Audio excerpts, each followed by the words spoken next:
morning guys. Ayan, nasa Kalbayog na kami guys. Good morning. Sa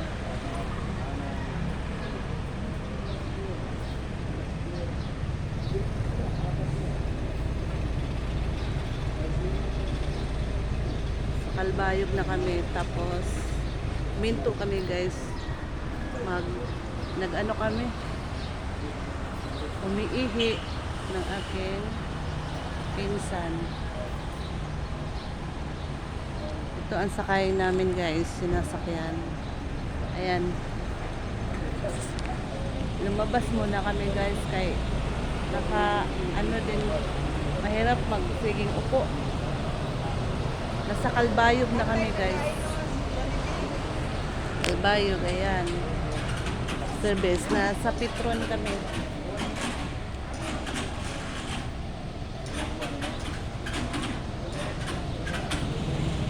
Nakarating na si Inday Bikay sa Kalbayog. Kalbayog City. Kalbayog City. Kaya may bakasyon tayo, pista sa aming lugar. Kaya mahigit 24 hours mula sa Maynila guys ang biyahe namin. Kutsi kami guys. Sumakay kami sa pinsan namin kasi may kotse sila, ayan. Pero may bayad guys, may pamasahe kami. Walang libre guys, ang mahal ng gasolina. Namimiss na lang kami sa pinaglakihan ko guys. Makarating kami doon is mga 8 yata sa gabi. Kasi mahigit nga 24 hours ang biyahe mula Maynila.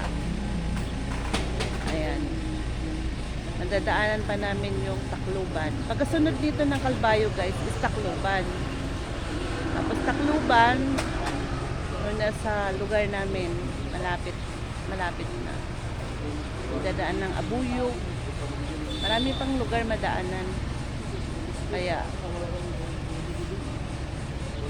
mahaba-haba pang upuan sa kotse guys. Ayan, nakikimarites. Marites mo na yung driver namin guys, so asawa ng pinsan ko.